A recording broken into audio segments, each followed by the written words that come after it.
Gini ya, penanya ya sesi diskusi terkait dengan materi yang sudah disampaikan tadi, eh, 2 atau 3 orang lah, mungkin satu sesi dulu.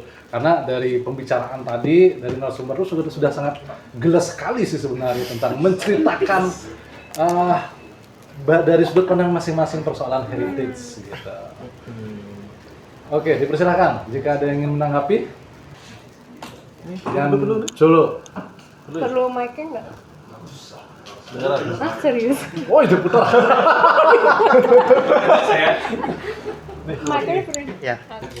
Salam kenal, Mas saya Wayan Trisnayana, sering dipanggil Colo. Saya udah sering juga di Gurat, saya juga bagian dari komunitas operasi, komunitas seniman yang bergiat di medium lontar, menggambar di atas daun rontal. Saya sebenarnya ingin nanya tentang warisan pengetahuan tentang kelajakan dan tebe pada Pak Dokter atau Beli Nyoman.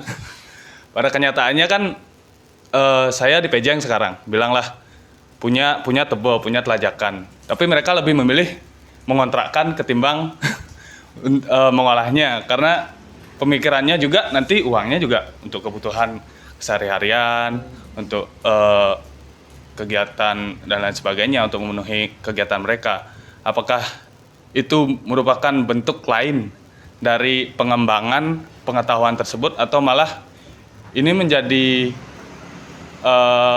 sebuah pemikiran berbeda dari pemikiran leluhur yang sudah ada? Itu aja sih. Jadi begini, kembali ke pengertian dulu ya. Swasembada itu kan sebenarnya apa yang kita cari ada di sekeliling kita. Sederhananya kan begitu ya. Jadi kalau lokal orang Bali itu mengapa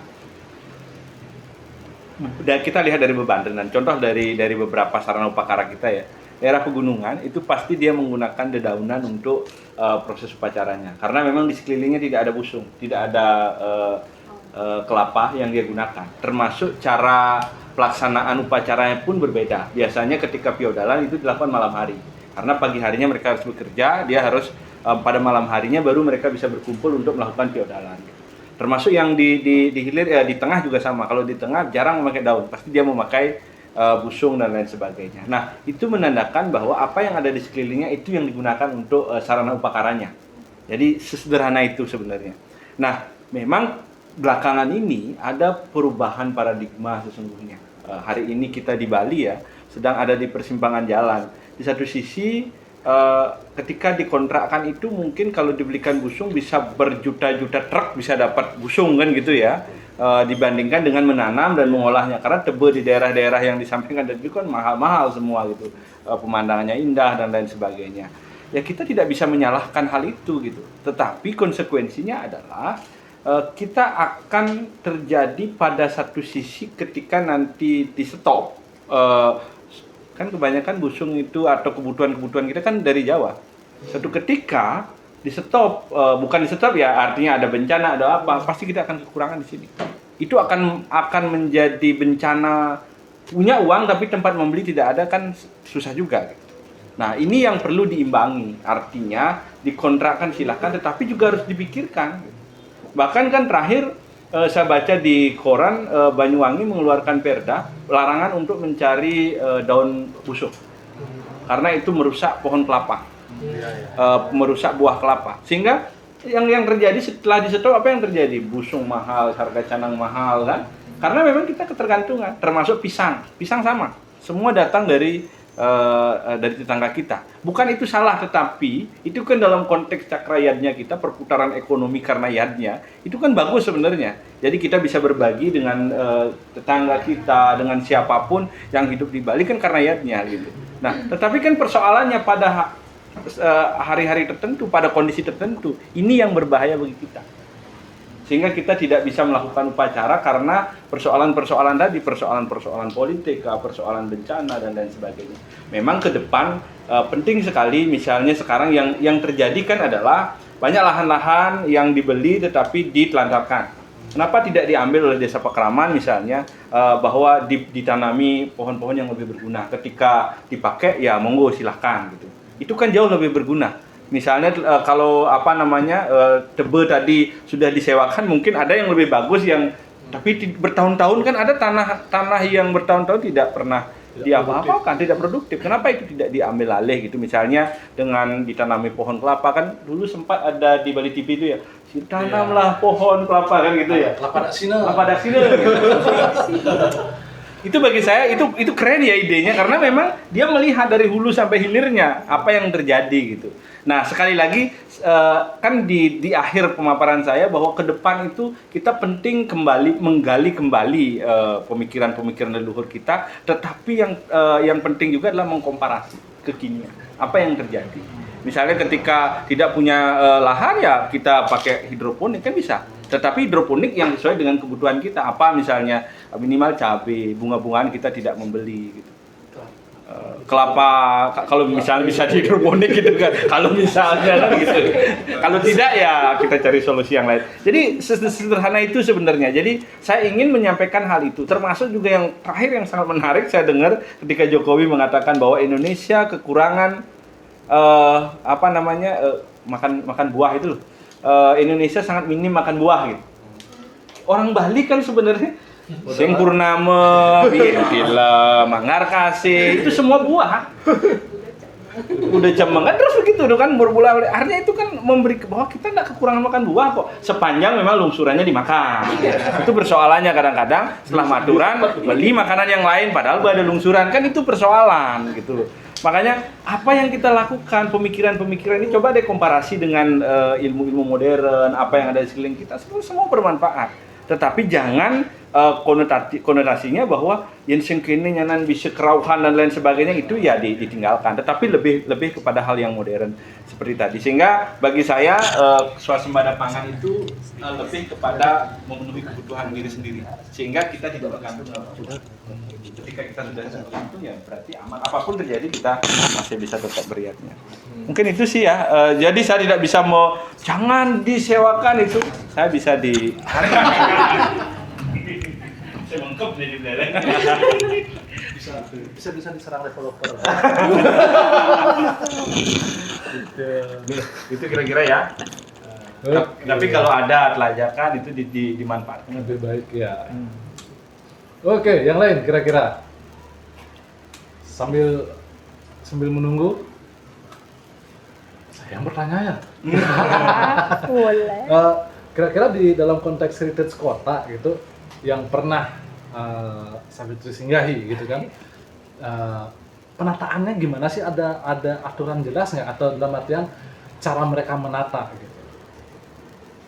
Aku belum pernah riset sampai sekarang itu sih, cuma yang kalau yang aku tahu kayak London secara kota keseluruhan ya, bukan itu kan bagian kayak kota tuanya aja atau sentralnya lah, itu kan kalau kayak National Gallery, Bank, tadi Big Ben itu kan sentralnya ya. Jadi kalau di situ memang secara fasad, nah ini yang menarik. Jadi secara fasad mereka memang mempertahankan semuanya. Apa yang dari dulu tuh kalau bisa dipertahankan. Namun dengan ya itu gonjang-ganjing politik lagi sebenarnya sih, politiknya kan sangat kanan kiri itu. Nah, saat kiri sangat labor, sangat ya merakyat lah, dalam tanda ya cukup merakyat lah kalau misalnya pas jadi aku sana kebetulan tinggal pas saat Tony Blair masih kita kan labor kan. Tony Blair jadi Perdana Menteri. Nah, saat itu masih ku dengar kayak ya bagaimana fasad luar tuh tetap, dalam tuh yang bisa diubah. Gedung tinggi pun sebenarnya hampir tidak boleh dibangun. Jadi kayak kalau gedung tinggi dibangun kan berarti ada yang dihancurin, ada yang ini gitu kan. Jadi tadinya sudah tidak boleh sama sekali, tapi akhirnya ada 1-2 gitu di belakang, persis di belakang Saint Paul Cathedral, salah satu katedral yang cukup ikonik lah di kota itu gitu. Dan namanya Gherkin. Nah, terus aku udah pulang, kebetulan balik lagi ke sana pas S2, sudah berubah kotanya. Banyak banget gedung tinggi. Nah, yang berjaya waktu itu adalah Cameron David Cameron. Jadi udah Tory konservatif yang lebih ke bisnis, finansial dan sebagainya. Ya akhirnya ya sedikit mulai hilang lah gitu. Nah, jadi dibilang itu istilahnya kalau sana gentrification. Jadi di sana tuh jadi kayak kesannya tuh kayak mulai menghilangkan yang beberapa yang tua ini dan menggantikan dengan yang baru. Dan yang baru tuh nggak tanggung-tanggung tingginya, terutama untuk si financial district bank itu, bank dan sekitarnya itu.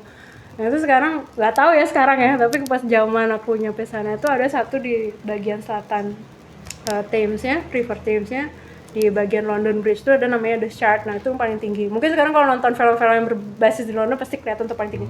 Oh di ini Spider-Man Far From Home tuh kelihatan tuh yang kayak aku bilangnya tuh kayak Tower Sauron di Lord of the Ring, si musuhnya malah. Jadi kayak karena mirip banget gitu, kayak ini apaan. Jadi kayak waktu itu mulai kayak wah ternyata di kota nggak berpegang teguh juga gitu. Tapi ya di saat yang sama masih ada yang maksudnya ada bagian-bagian yang bisa dipertahankan dan ada juga. Ya itu jadi emang kayak ya yang aku tahu sih itu yang dilakukan mereka sih kalau di kota London. Jadi kayak perumahan juga gitu. Kayak perumahan-perumahan juga udah dibangun dari zaman 1800-an lah, abad ke-19 juga, zaman-zaman Victoria jadi ratu. Terus kayak perumahan-perumahan itu kan ya belakang depannya tuh sangat jadul tapi dalamnya boleh diubah. Jadi emang ya misalnya jadi kayak jadi kalau misalnya waktu itu tinggal sekitar situ tuh setidaknya kalau ada renov rumah tuh ya depannya nggak diapa-apain, pasti dalamnya yang diapa-apain gitu. Jadi kayak gitu.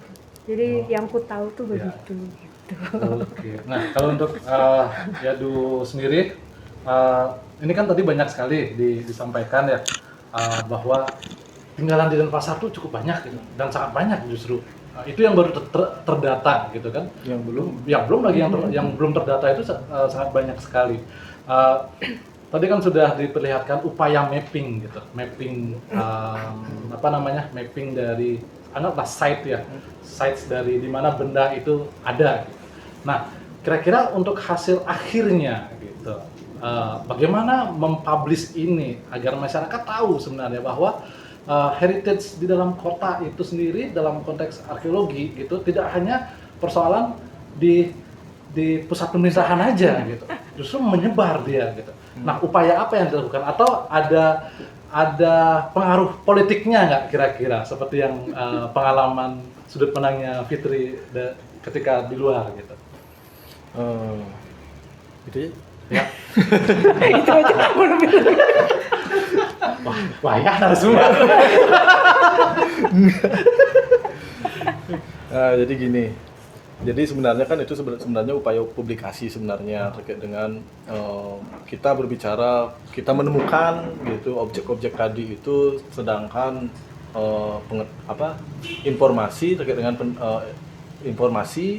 dengan hal itu, jadi terkait dengan kota pusaka itu masih sejauh itu masih itu aja. Sebenarnya ini yang belum terjadi gitu. Jadi banyak festival, event-event sebenarnya yang sudah dibuat di Denpasar gitu, yang sudah berlangsung di Denpasar kayak Denfest seperti itu.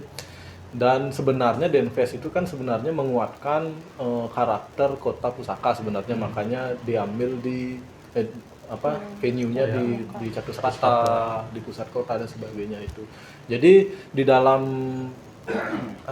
mengemas itu hanya sebatas itu gitu. Jadinya informasi terkait dengan pusaka pusaka itu terkait dengan heritage kota itu ya masih sebatas itu gitu. Sebenarnya banyak yang bisa dilakukan, tawaran-tawaran yang sebenarnya bisa dilakukan. Misalnya contoh, jadi pentas-pentas seni yang selama ini dilakukan hanya di lapangan Puputan gitu, di lapangan Puputan.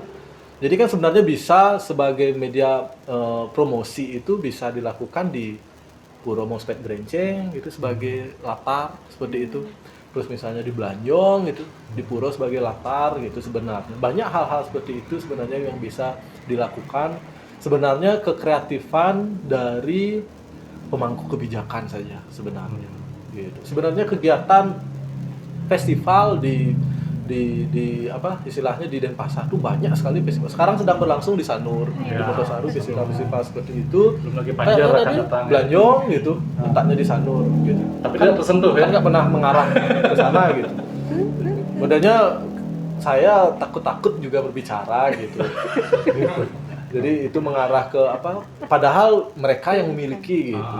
Padahal istilahnya latar belakang dari festival itu katanya budaya kan gitu.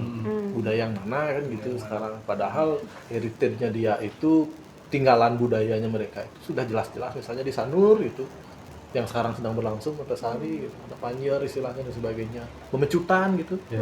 Ada festival terbaru di Pemecutan juga. Tapi mohon maaf ya, ketika dilihat itu dengan background budaya gitu, palingan budayanya itu ya hanya seni pertunjukan yang begitu-begitu aja sih. Walaupun mereka sudah berupaya mengkemas itu untuk memperkenalkan ciri khas desanya mereka, kan seperti itu. Itu yang sebenarnya yang masih kurang, tetapi dari pemerintah upaya bagaimana sih memperkenalkan sebenarnya pusaka budaya kita itu untuk apa sebagai frame Denpasar sebagai kota pusaka atau heritage city itu sebenarnya ya itu salah satunya. Yang paling mudah itu. Jadi festival-festival itu mulai dilaksanakan dengan memperkenalkan heritage yang terpelosok seperti itu. Mungkin seperti apa caranya itu. Nah, menyinggung tadi juga lagi sedikit terkait dengan regulasi ya, regulasi.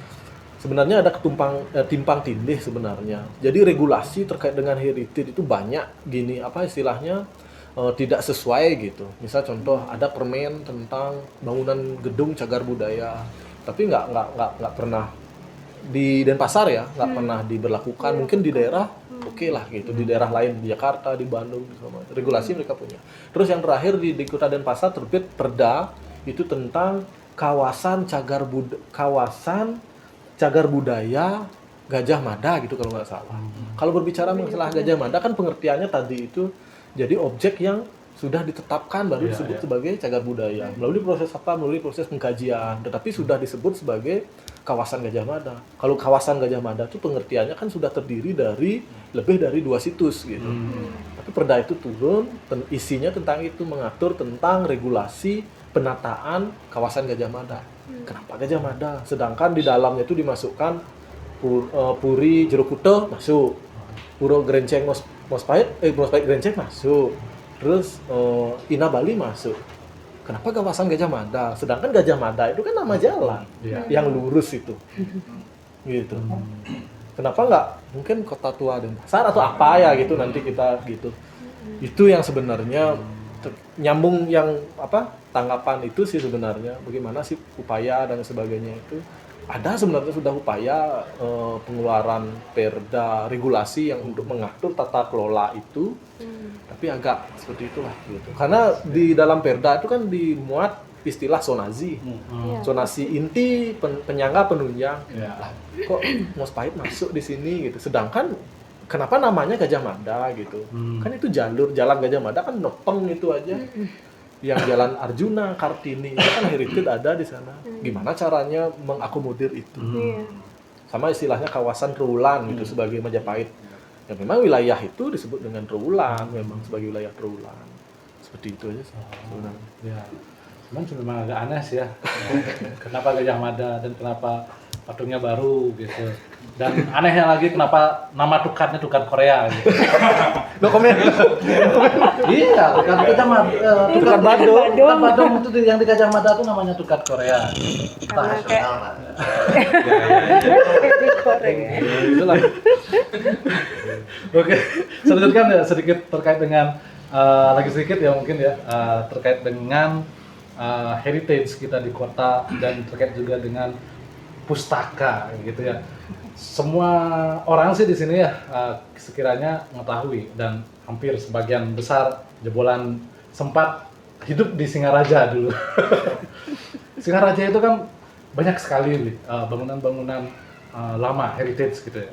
Mungkin bisa dibilang heritage sebelum dibongkar. Misalkan Imako dulu. Gitu. Untungnya saya sempat motret dulu sebelum pasca pembongkaran tuh. Bukan pasca, sebelum. Proses pembongkaran gitu. Jadi masih ada beberapa yang berdiri, masih ada yang hancur gitu. Sempat motret, kemudian beberapa gedung teater sempat juga saya dokumentasikan. Nah itu kan yang di pesisir gitu, kemudian pesisir. Kemudian masuk ke areal pusat pemerintahan. Itu kan banyak sekali site-nya.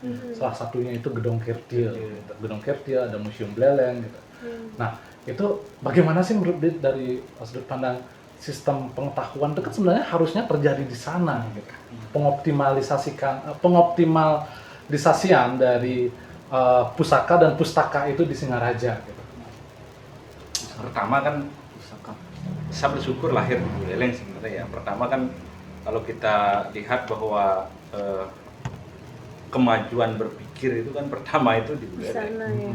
Jadi karena pertama kan secara geografis kita ada di utara, lebih dulu mengenal orang Luar.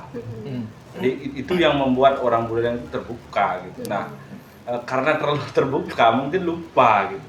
Kalau dilihat kan sebenarnya banyak sekali dari daerah area pelabuhan, pertokoan itu garis lurus tuh, sampai di Puri Sukusade itu kalau ininya dari pelabuhan sampai kita tarik itu depan RRI sampai di jalan apalagi sampai terakhir itu di Sukusade. Sebenarnya kan itu tempat melihat Buleleng pada waktu itu gitu. Saya sempat pada waktu itu pernah digaungkan kalau tidak salah 2018 ada menggaungkan kota pusaka juga. Sama. Sudah Buleleng udah ya? Belum. Tetapi mandek. Saya ikut di timnya, akhirnya mandek gitu. Mandeknya karena kenapa? Padahal kan kalau dari SDM sangat mumpuni. Artinya dari perguruan tinggi ada banyak, kita bisa memberikan masukan. Sampai sekarang belum ada tindak lanjutnya, saya juga kurang paham. Namun sesungguhnya kan Buleleng itu lengkap dari proses kekayaan naskah Gedung Kirti itu kan perpustakaan terlengkap dan koleksinya terbanyak. Bahkan Pusdok pun sumber-sumber naskahnya semua berasal dari Kirti gitu. Nah, artinya kan kita belum memaksimalkan itu. Bahkan terakhir kalau tidak salah Kirti itu dijadikan museum kalau tidak salah. Museum bukan perpustakaan ininya, bukan statusnya sebagai perpustakaan, tetapi museum kalau tidak salah ya. Tetapi kan itu membuat sempat perpustakaan nasional juga mau ngambil alih untuk melakukan revitalisasi, tetapi karena bukan perpustakaan tetapi museum akhirnya tidak jadi gitu. Dan koleksinya masih banyak sekali sebenarnya yang termasuk yang ketikan-ketikan yang di Gedung 2 itu memang harus diselamatkan sesungguhnya. Nah, tentu tidak bisa sendiri, dari campur tangan pemerintah harusnya pertama menetapkan kawasan dulu, kawasan heritage, dan dari sejarah kan kita sangat mumpuni sesungguhnya. Bahwa kita pertama termasuk pelabuhan Buleleng dan pelabuhan Sangsit yang lainnya itu kan jadi satu sebenarnya. Nah, itu memang penting ke depan. Saya selaku masyarakat Buleleng, warga Buleleng akan sangat berharap untuk itu gitu. Nanti ketika itu terjadi mohon disupport gitu untuk teman-teman di sini, karena memang saya sangat berharap, karena saya sering jalan-jalan dari pelabuhan, jalan di sekeliling pertokoan itu, kalau kita kanan kiri itu masih sangat Belanda sekali. Iya, banget. Sebelum hancur ya, sebelum hilang Sebelum seperti Hilang? Beberapa di ini hilang. kan. Yang kan ditutup-tutup merek. Merek-merek toko-toko bangunan dan lain sebagainya. Tapi belum terlambat sesungguhnya. Kalau itu segera dilakukan bahwa itu sebagai kawasan, hotel-hotel yang di pertokoan itu kan masih ada hotel lama sekali. Kita sempat melihat dan saya ngobrol dengan Bli Sugi, katanya dia kenal. Sampai sekarang itu masih hotel, tetapi sudah tidak dibuka lagi untuk umum. Masih ini. Itu kan menarik sesungguhnya kalau kita berbicara heritage sampai ke ujung. Dan memang kan di satu sisi bukan bidang saya tidak begitu ini jadinya, begitu mendorong itu. Paling saya lebih ke naskah, pelestarian itu. Itu sih yang bisa Kenten, mudah-mudahan nanti kita bersama-sama dorong agar Buleleng itu sebagai kota awal ya, ibu kota Sunda kecil bisa menjadi ikon lah tentang heritage di Bali. Oke. Ya, kira-kira waktunya masih? Saya lagi sih. Oke. Wah, ini yang ditunggu-tunggu akhirnya. Akhirnya sedikit. Saya berterima kasih, akhirnya ingin juga sedikit bicara ya, karena saya sebenarnya nggak paham sih hal-hal yang berhubungan dengan secara mendalam tentang heritage dan lain-lainnya, karena saya nggak ada di wilayah khusus mendalam hal-hal yang disebutkan tadi. Tapi secara secara keseluruhan dari teman-teman yang sudah payah melakukan riset secara akademis ya, baik itu dari Sapitri yang begitu merindukan sesuatu yang dibanding-bandingkan sampai dia pulang pergi balik Eropa, balik lagi akhirnya tinggal di Beijing gitu. bukan singgah saja, akhirnya tinggal di Beijing gitu. Itu menarik gitu. Tapi masalahnya kan semua hasil riset dan penelitian ini kan penting sebenarnya. Tapi ketika kita bicara di dalam sebuah ruang diskusi atau tukar pikiran, menurut saya ini hanya sekadar menjadi keluh kesah. Suatu sah riset atau keluh kesah terus.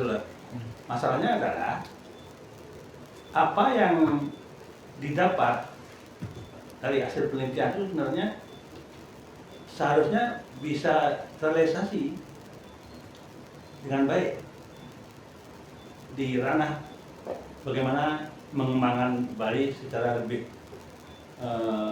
sesuai dengan kultur Bali, plus dalam perkembangan kekiniannya, perubahannya. Masalahnya kita kan tak bisa ngomong besok diskusi lagi tentang ini, tapi pemangku kebijakan itu paham nggak gitu? Kita punya orang nggak di sana disebut di apa namanya dan lain-lainnya yang ada hubungannya dengan keiritisan kita. Dia bisa beri masukan kepada pemangku jabatan, kepada gubernur. Saya kira nggak bisa, nggak ada. Walaupun ada, cuma dimanfaatkan oleh kepentingan politik. Baik orang rasa, saya punya teman rasa di Ketut Sumantre, untuk Sumantre itu banyak. Jadi, Bali kuno tuh yang tersisih, jadi berontak-berontak, akhir-akhir di Facebook aja ngomong-ngomong, tapi kan tidak didengar gitu. Karena perbedaan itu nanti pada pemerintahan baru lagi saja yang kritik sekarang menjadi bagian dari pemerintahan itu gitu. Dan akan dipakai itu. Begitulah Bali. Lalu dia bikin festival, termasuk pesta seni setelah Gusmandre. Itu sebenarnya sudah selesai. Gusmandre tujuan dan cita-cita sudah. Bagaimana menghidupkan undang-undang seni sudah terjadi. Sekarang kan jadi pengulangan saja. Karena takut pengulangan itu terjadi, sekarang ada festival Bali Jani itu, dan nggak jelas karena mereka nggak paham Bali Jani itu apa itu. Yang namanya Jani kontemporer modern apa?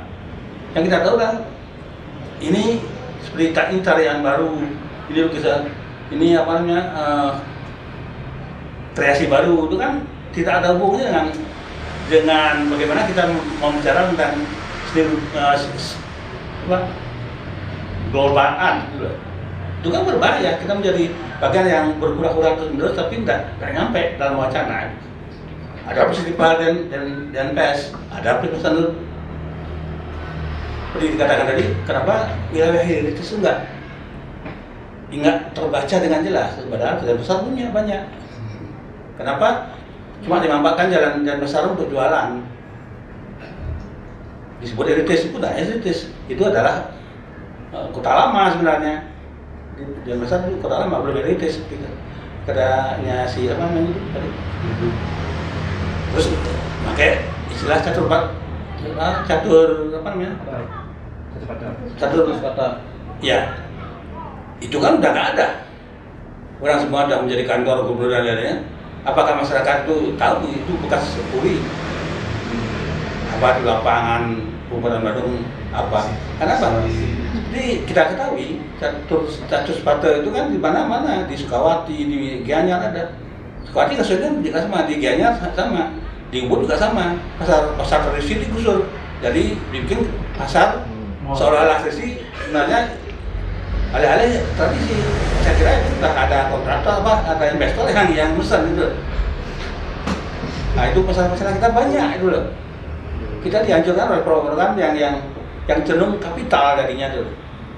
Ada festival Sanur Festival sama Festival saat itu tujuannya kan menarik wisata dunia itu loh. Nyatanya apa ya, ada band lagu pop.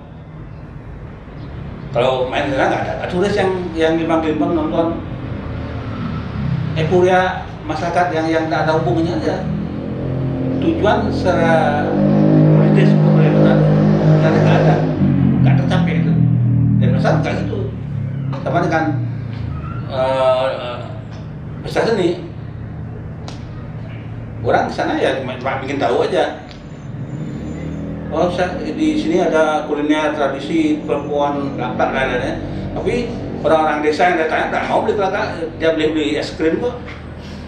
Nah itu kan permasalahan yang harus mesti harus dipikirkan oleh mereka, pemangku jabatan, pemangku kebijakan itu. Begitu kita sekarang ngobrol banyak hal yang sangat serius, rumit, bagus, tapi nyampe nggak ke telinga mereka dulu. Itu permasalahan kita. Kalau kita bisa masuk ke wilayah itu bagus, rubah kebijakan mereka. Saya di Mega Rupa aja, pertama saya mau karena saya dibayar, dalam arti saya dibayar untuk suatu penunjukan. Ternyata saya malas kan, karena nggak jelas tuh. Secara kurator nggak jelas, displaynya sembarangan, nggak pakai Highlander dan lainnya. Mereka tahu nggak? Ada handler itu nggak?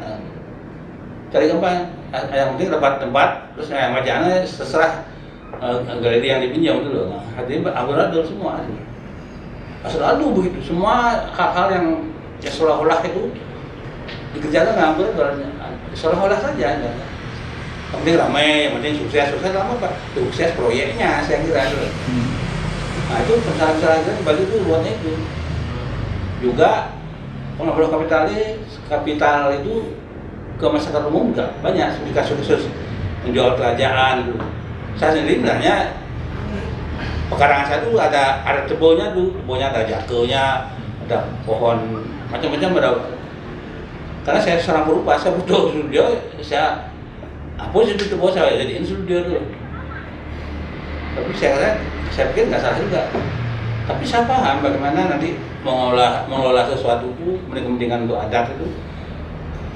Ada jalan keluarnya, ya. Itu menjadi problem yang rumit di kita adalah ikut salah, nggak ikut juga. Ya zaman sekarang itu begitu semua, semua itu bersifat kapitalis semua itu, jadi susah itu, begitu bagi saya. Jadi festival itu jangan percaya lah. Festival di Mas Sanur ya ada apa? Tunjukkan apa ada band itu kan aneh Pak, pertunjukan tradisinya sedikit. Tradisi pun ada tradisi yang sebenarnya yang bisa dibayar murah dan sekedar ada itu. Ya itu sesuatu itu kalau saya pikir luar ngapain luar aja lah saya jalan ya. Karena saya yakin sekali kebudayaan secara tidak kita duga itu akan jadi suatu hal yang bersifat evolutif sebenarnya. Kita bicara Bali sekarang itu kalau dihubungkan dengan jangankan jauh ke tahun 30-an, tahun 70-an udah beda. Tapi kita nggak pernah melakukan perubahan secara revolutif sebenarnya, revolutif. Dia mengikutnya. Tapi di sini bagusnya Bali, dia sangat fleksibel. Tapi kefleksibelan itu kita harus punya dasar dengan suatu konsep yang jelas. Gitu. Sebagaimana kita bicarakan tadi dalam hal-hal yang bersifat elitis yang tidak kebenaran saja itu bagus tuh. Tapi apakah ini bisa kita sharing untuk lebih luas, bukan sekadar sebagai hasil riset saja terus hasilnya jadi buku taruh di meja tuh. Karena kasus yang begitu banyak dokter juga di akademis itu menurut saya tuh ya formalis aja, yang penting jadi dokter tuh. Saya di dokter dia bikin apa? Nggak bikin apa ya. Beda dengan Pak Mandro, saya bangga Pak Mandro itu memang dia actionnya setelah menemukan sesuatu dia memberikan sesuatu terus menerus. Pikiran-pikiran dia itu di advocate terus menerus itu bagusnya. Nah, karena saya seorang perupa ya saya cuek-cuek aja sih, saya yang penting saya punya inspirasi, punya mungkin ya dihargai dan tidak dihargai saya nggak pikir, karena saya melakukan semacam itu saja, terus personal untuk hal-hal yang bersifat Bali dan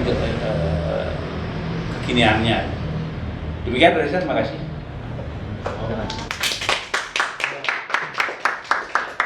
Jadi itu tadi lu kesan. Ya, menanggapi ya Pak Nyoman Irawan, menanggapi dari diskusi yang sudah kita lakukan. Sekaligus sebenarnya ada pertanyaan juga sih ya. Nah, di sini poinnya yang bisa saya tangkap itu adalah bagaimana sih merealisasikan hasil riset atau mapping yang sudah kita lakukan. Kemudian bagaimana sekiranya tanggapan dari masing-masing narasumber tentang kejelasan antara kebijakan dengan realisasi di lapangan. Nah, ini juga sekaligus menjadi closing statement dari masing-masing narasumber, Suka, Yadu, dan Sakri, kurang lebih masing-masing 5 menit ya, sebagai closing statement juga menanggapi. Ya, dipersilakan. Dari siapa? Dari saya. Iya. Karena awalnya fundamental itu sastranya dulu. Terima kasih. Sebenarnya kalau saya cerita, saya punya pengalaman memperjuangkan teman-teman penyuluh bahasa Bali ya. Jadi dari ide-ide saya ngobrol dengan teman-teman dari sama pergerakan seperti ini. Saya khawatir bahwa ke depan itu anak-anak kita yang sudah mau kuliah sastra Bali itu tidak dapat kerjaan. Mau di mana mereka? Kalau tidak dapat kerjaan, otomatis tidak akan ada yang mau kuliah lagi. Dari kecemasan itulah saya dengan teman-teman itu membuat organisasi namanya Aliansi ya, Aliansi Peduli Bahasa Bali, mengadvokasi bagaimana pemerintah memikirkan rekrutmen gurunya, termasuk juga ada peluang yang lain yang bisa dilakukan oleh lulusan sastra Bali. Karena pada waktu itu setelah kami melakukan research, ternyata banyak lulusan bahasa Bali itu yang kerja di luar bidangnya. Ada yang kerja di hotel, ada yang kerja di toko-toko yang akhirnya kan ini peluang sesungguhnya untuk melestarikan. Nah, kami akhirnya masuk ke ranah politik, masuk ke DPRD. Kami dorong DPRD membuat regulasi berupa Perda. Keluarlah Perda nomor 1 tahun 2018 tentang bahasa aksara dan sastra Bali yang di dalamnya mengatur tentang rekrutmen penyuluh bahasa Bali. Yang 2016 itu sudah ada untuk memayung itu, dan itu memang ide-ide besar ini tidak bisa, saya sepakat dengan apa yang disampaikan Bapak tadi, tidak hanya di atas meja tetapi diwujudnya akan didorong ke ranah-ranah orang yang berkepentingan. Nah, hanya saja memang susahnya ketika tidak ada manfaat secara benefit secara politik ya, berapa saya dapat suara itu memang agak susah memasukkan ide-ide itu gitu. Karena di awal saya sudah tahu seperti itu posisinya, saya dengan teman-teman mengumpulkan, kita punya sekitar 7.000 teman-teman berusaha. Itu yang kita sampaikan bahwa kita 7.000. Dengan begitu akan muncul insting mereka bahwa ini banyak orangnya. Baru kita masuk sesuai dengan kepentingan. Tetapi kalau tidak di luar itu, saya pikir akan susah. Seperti disampaikan tadi, kita guar-guar hari ini di ngobrol di sini tidak akan ada apa-apa gitu. Nah, itu pengalaman yang saya sudah lakoni. Nah, ke depan memang semua pergerakan itu dimulai dari diskusi, sehingga tidak menganggap bahwa ide kita terbaik, tetapi dengan diskusi itu kita bisa studi komparasi, termasuk bisa memberikan ide-ide yang terbaik untuk apa yang menjadi keinginan dari komunitas itu. Dan sampai hari ini saya dengan teman-teman masih tetap bergerak mengadvokasi teman-teman, karena dengan adanya penyuluh itu bisa mengadvokasi tentang mata naskah, pelestarian, termasuk pada ujungnya mengisi perut mereka gitu. Jadi tidak ngayah sing mau bayar ya, tetapi minimal ngayah untuk kepentingan perut mereka itu sudah tersedia. Mungkin itu yang bisa saya katakan. Ya, baik. Ya, dilanjutkan sama oleh Jadu ya. Ya, 5 menit terkait dengan itu. Ya, realisasi hasil riset, kemudian kejelasan antara kebijakan dengan realisasi. Nah, sebenarnya yang bisa dilakukan itu sebenarnya yang pertama itu sinergi dan sinkronisasi kebijakan. Sebenarnya itu yang terpenting sebenarnya. Jadi urusan heritage gitu, urusan warisan budaya, urusan seni, entah itu seni rupa dan sebagainya, itu selama ini itu kan ditangani di Dinas Kebudayaan gitu. Tetapi ada norma-norma atau aturan-aturan yang tidak bisa diambil oleh dinas kebudayaan seperti itu. Jadi dulu bisa kita lakukan istilah pelestarian objek diduga cagar budaya dengan cara restorasi dan pemugaran, sedangkan sekarang itu di dinas kebudayaan itu tidak bisa lagi karena ada permen yang baru yang bisa mengambil itu adalah PUPR dan Perkim. Nah, gitu. Itu yang bisa mengambil gitu. Tetapi ketika ketika proses itu dilakukan, ketika masyarakat memohon hibah, kepada masyarakat, kepada pemerintah, yang harus mengambil itu adalah Perkim ataupun PU, gitu, PUPR. Nah, itu yang sering terjadi tidak sinkronnya gitu dan tidak bersinerginya sebenarnya gitu. Jadi ketika ada permohonan seperti itu, kalau menurut saya gitu, entah itu dari PUPR ataupun Perkim misalnya dinas yang terkait dengan ya pembangunan, itu ketika mereka melakukan verifikasi lapangan ataupun validasi setidaknya melibatkan seharusnya dinas kebudayaan gitu. Entah itu nanti ketika di lapangan yang ditemukan adalah bangunan baru, ya nggak apa-apa gitu. Ketika bangunan yang memenuhi kriteria gitu misalnya cagar budaya, heritage gitu, ya penanganannya harus sesuai dengan norma, kaidah-kaidah pemugaran seperti itu, perbaikannya. Sebenarnya kalau yang hal-hal seperti itu klasik dan dimanapun sama seperti itu. Karena ada upaya-upaya pelestarian seperti itu ada istilahnya di Bali itu yang memiliki heritage itu adalah masyarakat. Gitu. Living monument, masyarakat masih memanfaatkannya. Lah, saya mau memperbaiki uang saya, gitu. Nah, setelah misalnya kalau dibatasi oleh pemerintah mau ngasih apa kan gitu. Ada hal-hal seperti itu juga yang terjadi gitu. Dan kadang-kadang dari sisi pemerintah ketika memberikan hibah atau bansos itu dulu ya ada istilahnya kalau tidak diganti uang itu bisa turun gitu. Harus ganti baru gitu. Tapi sekarang udah ada boom istilah restorasi pemugaran itu mulai bisa diterapkan seperti itu. Tapi masih sangat-sangat minim, sangat-sangat jarang sekali gitu. Terus itu mengenai regulasi di pemerintahan dan sinergi gitu misalnya. Nah, terus nyambung terkait dengan apa sih terkait dengan mapping ini ketika kita sudah menemukan tumpukan data itu gitu, tumpukan data yang begitu banyak itu terus gimana gitu. Jadi dinas kebudayaan itu selain publikasi dalam bentuk buku dan sebagainya itu, jadi data itu sudah dimanfaatkan oleh dinas pariwisata juga gitu. Dinas pariwisata itu yang dulu hanya kalau di Denpasar itu kan ada istilah zona Z. Turnya Kota Denpasar itu zona Z itu aja, terus itu aja dipublikasikan. Nah, setelah ada inventarisasi, pendataan dan sebagainya itu bisalah saya masuk ke dinas pariwisata untuk mempromosikan itu gitu. Dan sekarang ini di pariwisata sedang edisi yang kedua. Yang pertama itu di pesisir kemarin Sanur dan Serangan. Sekarang itu udah masuklah istilahnya ke pedalaman gitu, di Siman, Penantih, Kebuyangan, Sumatera dan sebagainya. Jadi biar tidak itu pusat kota itu aja, Cakus Patal, Pura Grenceng, Jeruk Kute, cuma biar tidak seperti itu saja. Jadi selama ini promosi pariwisata Kota Denpasar itu kan hanya apa istilahnya di pusat kota gitu. Heritage City ya heritage-nya Kota Denpasar gitu, kota yang itu. Sedangkan di pesisir yang lebih penting itu, yang lebih nilainya yang lebih tinggi itu malah bukan dilupakan gitu, hanya tinggal di munculkan saja. Jadi kalau pemikiran saya sebenarnya dengan bincang-bincang seperti ini, diskusi seperti ini, marilah kulik masa lalu itu di masa sekarang untuk masa depan yang lebih baik gitu. Oke, itu aja mungkin. Terima kasih. Oke, mantap. Ya, lanjutkan Savitri ya. Masih sama. Merealisasikan hasil riset itu gimana? Selain ini merupakan salah satu realisasi karena boom waktu itu. Ya, silakan Savitri. Tadi kan sempat aku baru tahu dari sampai beliau kalau ternyata meresahkan Pak sudah meresahkan Pemkot tulisan saya. Jadi menurut saya itu udah salah satunya sih, karena sempat di dalamnya nggak didengar juga sih.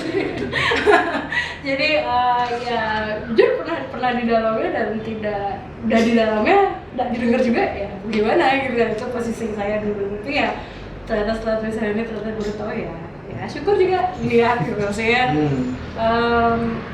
Ya maksudnya dari diskusi tadi aku rasa ya ini memang apa ya, kalau aku kan anak komunitas ya, aku bukan di akademis ataupun apa namanya arkeologi ataupun sastra gitu. Tapi yang aku rasa selama ini yang bisa di Lurat, di Rupa Bali juga gitu, maksudnya komunitas di mana aku berada itu di situ aku bisa sharing dan setidaknya menyebarluaskan pengetahuan ini gitu, karena ya memang ya tahu ya, kalau aku sendiri merasa emang aku ancol-ancol kadang dulu dari satu tempat ke tempat lain gitu. Artinya kan, dan itu tidak. artinya berat harus bertanggung jawab juga ya. Hah?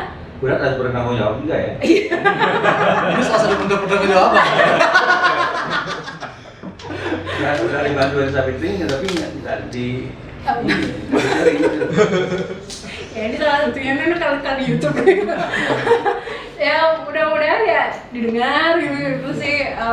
Kalau ya mungkin kalau pengalaman berat macam-macam per project gitu, tapi kalau personal secara misalnya kayak di Rupa Bali podcast ya itu sebenarnya juga yang buat, maksudnya yang buat itu kan juga kesadaran mendokumentasikan, mengarsipkan sebenarnya hal-hal yang terjadi di seni rupa maupun seni lainnya gitu. Jadi terus pas dengar ada yang ngedengerin ya udah bersyukur sebenarnya sih gitu. Jadi ya hal-hal di, menurutku sih pergerakan di komunitas itu juga lumayan, dan menurut saya udah makin lah gitu di saat ini gitu. Jadi ya mudah-mudahan pemikiran-pemikiran sendiri bisa didengarkan dan diamini dan lihat lagi gitu. Jadi itu sih. Saya kira nggak bisa sekarang lah, kalau kita terus menerus Ya. lama-lama akan Konsisten. terus keluar kesadaran. Ya, konsisten. Ya. Oke. Harus terjadi besok nggak mungkin. Kita Proses. harus rajin bikin YouTube hal yang seperti ini.